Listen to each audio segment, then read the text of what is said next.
3 months ago, I thought I had a happy marriage with my wife of 8 years.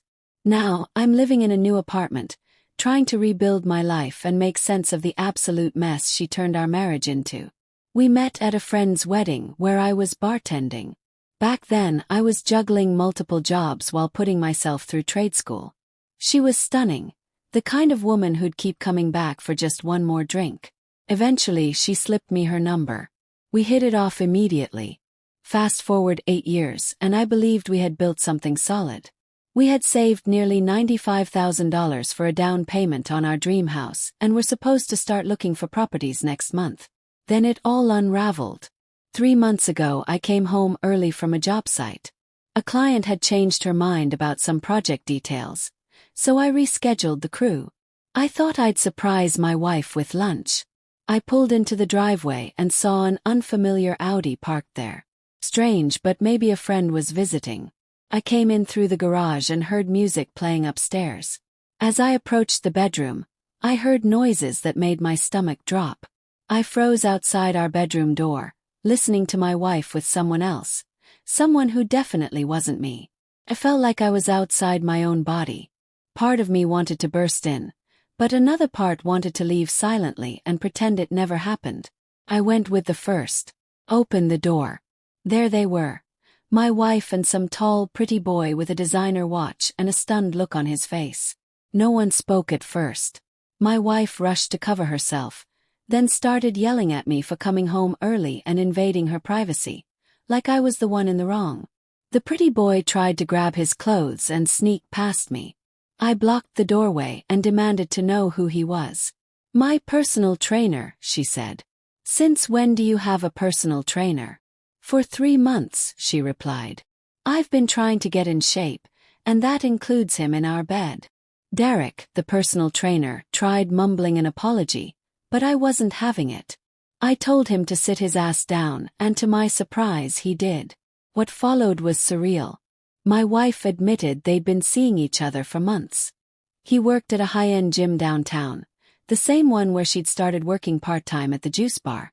She said it was just to get out of the house more. That gym charges $200 just for a consultation. I turned to Derek and asked if he always slept with clients. He stared at the floor and muttered that she told him we were separated. Classic. I told him to get out of my house and never come near her again. Once he left, my wife went from angry to sobbing. "I made a mistake. It didn't mean anything," she said, the whole cheater's playbook. I didn't buy it. I packed a bag and went to stay at my brother's place. I needed time. In the following days, she kept calling and texting, begging for forgiveness one moment, blaming me the next. But something didn't sit right. I wasn't just angry. I was suspicious. Where was our savings? I logged into our joint account. The $95,000 was gone, transferred out over the past couple of months in smaller chunks. That's when I made a call, not to a lawyer, but to a buddy of mine who works in cybercrime. Turns out Derek had a record, fraud, identity theft. My wife had been funneling money to him, claiming they were starting a wellness brand. A few days later, Derek was in handcuffs. Turns out there were other women involved. Other victims. My wife showed up at my door, crying and begging to come home. I smiled, still not sure what hurt more, the betrayal or realizing how easily I could have missed it. But now I'm focused on healing, working, and building something new, something honest. She accused me of throwing away 8 years over one mistake. 1 week after D-Day, I met with my wife at a coffee shop to talk things through. That's when I told her I wanted a divorce. She laughed. Actually laughed. "Fine," she said, "but you should know I've been planning for this possibility." Then she dropped the bomb. She'd emptied our joint savings account. All $95,000 gone. "Derek and I have been investing it," she said with a smug little smile. "Real estate mostly. He's really good with money." It felt like I'd been punched in the gut. That was 8 years of savings. Every bonus, every bit of overtime, every penny we put aside for our future home. "That's theft," I said. "I earned more than half that money." He shrugged. "Prove it. We're married. It's community property."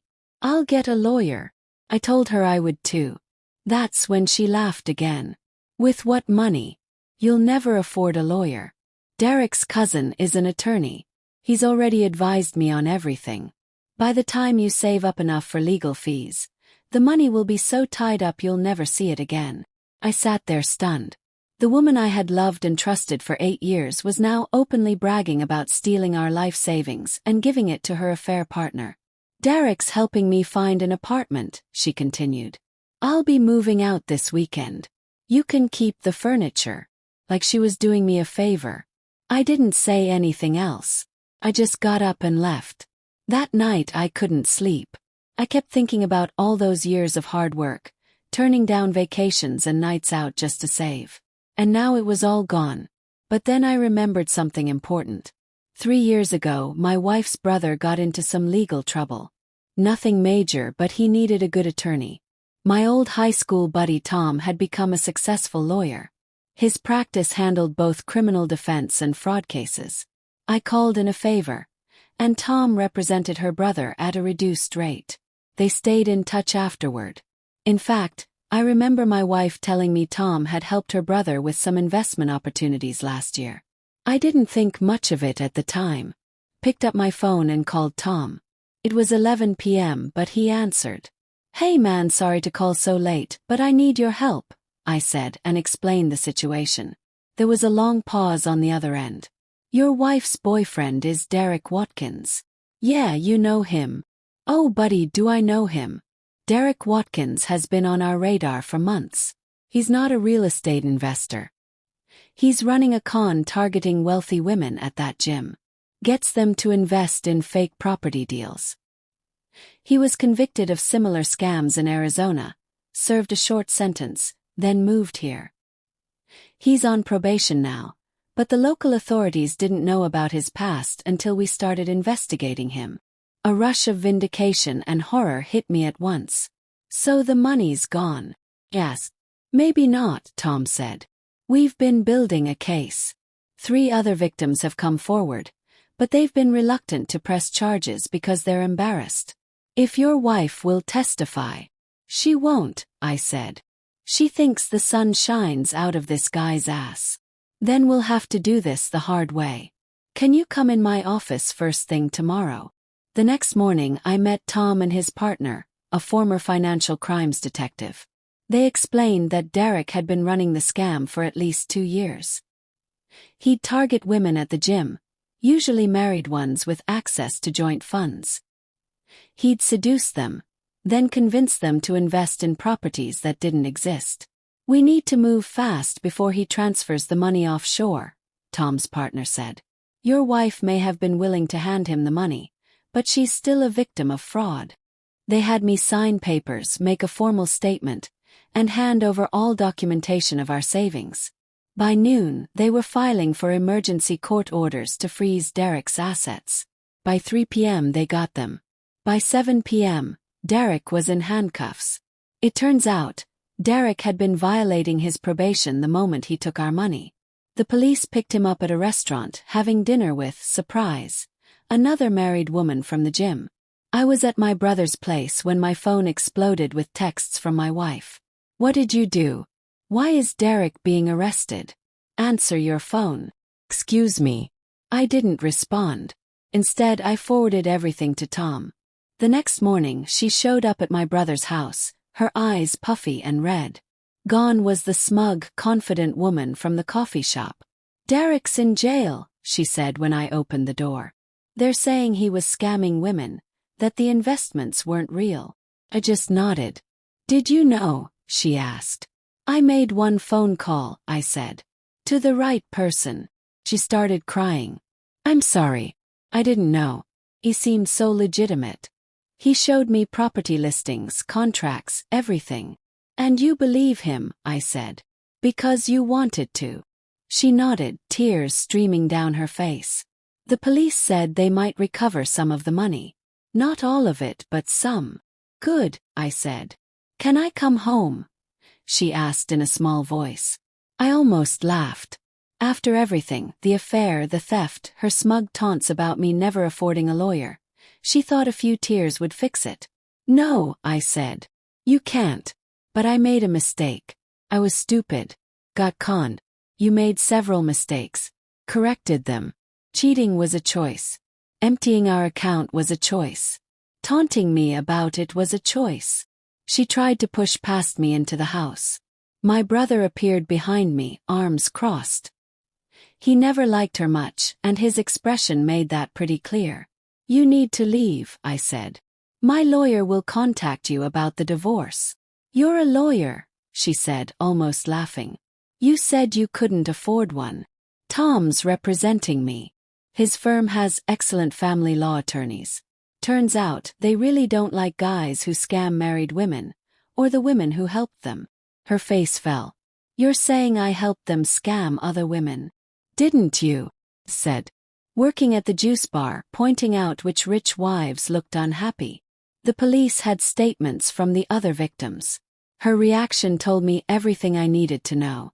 In the weeks that followed, the full extent of Derek's operation came to light. He'd scammed at least 12 women out of nearly $500,000. My wife was one of his biggest scores, but she also helped him identify targets. The police recovered about $40,000 of our money. The rest was gone, spent on his lifestyle. A new Audi, expensive watches, fancy dinners where he hunted for his next victim. Tom's firm handled my divorce with precision. With evidence that she transferred the money during an affair, the judge had no sympathy. She was ordered to repay my full share of the savings from future earnings. She tried claiming she was a victim too, but the judge pointed out that her actions, transferring funds without my consent, constituted financial infidelity. Derek pleaded guilty to multiple fraud charges and probation violations. He's serving a 5-year sentence. As for my ex, last I heard, she moved back in with her parents. The fancy gym fired her when they found out she'd helped Derek run his scam. That discovery, that she was part of it, hurt almost as much as the affair. It's been 3 months since that day I came home early. I'm still working construction, rebuilding my savings. Tom introduced me to a financial advisor who's helping me secure my future, this time with no one else's name on the account. I've been on a few dates, but I'm not in a rush. Trust doesn't come easy anymore. Sometimes I think about how confident she was when she said, "You'll never afford a lawyer." She thought she had it all figured out, thought I was powerless. But she forgot something important. It's not about how much money you have. It's about who you know and who knows you. I spent my life building honest relationships with good people. She spent our marriage and our savings on lies.